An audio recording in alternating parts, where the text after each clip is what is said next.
The most important place you are not visiting on your college campus tours. That's the topic of today's video. My name is Craig Meister. I'm a college admissions coach. You can learn more about me and how you can work with me one-on-one throughout the entire college admissions process on my website, which is collegemeister.com. So many students are concerned about social life. So many parents are concerned about safety.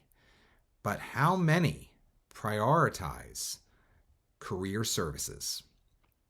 Career services offices exist on most reputable college campuses, yet they are not often a stop on the official guided tour, and rarely do they come up often in official information sessions, because it's much more important for many of the attendees of the admissions information sessions and the college tours to see what the bathrooms look like in the dorm rooms, or what do the dorm rooms look like, or what does the science lab look like, or how is the food in the dining hall. Or they want at the admissions offices to share details about the latest new building with very beautiful maker spaces or other fun, trending gadgets and opportunities. So as a result, career services gets left in the dust. But career services is really important, especially if you want to graduate college or university with the ability to take care of yourself and are not independently wealthy, because in that case, you're going to have to earn money somehow, some way. And the career services department is the office that often tracks outcomes from that particular undergraduate college or university. So I strongly recommend that you carve out some time before or after the official guided tour and the official information session to walk on over, find your way to the career services department, and don't do a hit and run in a inappropriate manner, but rather try to politely inquire about what statistics that they can share with you in the career services department. Unfortunately, even though technology is quite advanced these days, many career services departments at very well regarded institutions, both large and small, public and private, do not publish all of their data on their websites. And so when you're on campus, you have an amazing opportunity to literally knock on their door and ask, what information can you provide for me?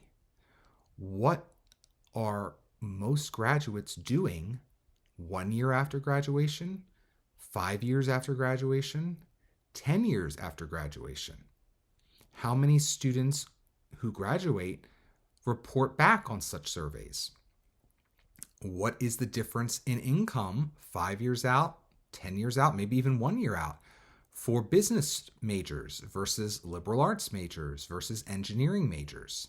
What employers come to campus to recruit students? Do they recruit all students, or do they only focus on students who major in a particular subject area or within a particular school within the greater university if it's a large school? Are there particular majors that have higher average incomes? These are very important questions. If they're not willing to answer these questions, then you should ask for one of their cards and say, I will be emailing you, because maybe you weren't prepared today, but I'd very much love for you to respond to my email later so you have the time necessary to send me the data that I am seeking. If you really want to be polite, you can even email career services or one of the officials within the career services department a week or two, maybe even a month before you visit campus to arrange an appointment ahead of time, so all of that data can be shared with you when you're on campus if they're unable or unwilling to share it with you electronically. Another great question is, when you actually have companies, organizations recruit on campus, do they come from a particular industry or region? There are certain very well-regarded institutions where they have a very specific geographical makeup of the on-campus recruiters who come to recruit. Maybe it's a school in the Midwest, and most of the employers who come to campus seeking future employees are also from the Midwest. Well, that might be important to you if you go to that college in the Midwest and think it's only a 4-year experience, but then you ultimately want to go back to the South or the West Coast or the East Coast or your foreign country, but only 5% of on-campus recruiters come from your region. That could be a problem for you, right? So these are the questions that you really need to think out and play out in your mind so that you can ask the appropriate questions of career services both before your arrival on campus and during your time on campus, and if necessary, even after your time on campus. You want to get a sense of the physical plant of career services. Do they put it in the basement somewhere that's dark and dingy, or do they put it in a place where they're proud to show it off like a showpiece? That's indicative right there, potentially, of a lot of different implicit and explicit information that could be very valuable for you to know. But don't also be fooled by glossy glass windows and very impressive conference rooms. Make sure you look at the data. And if the data is not clear, then ask follow-up questions. Whether you are a parent of a high school student or if you are a high school student yourself, you have every right to ask questions of career services to ensure that you are going in eyes wide open as you apply to and ultimately select a particular college or university to attend.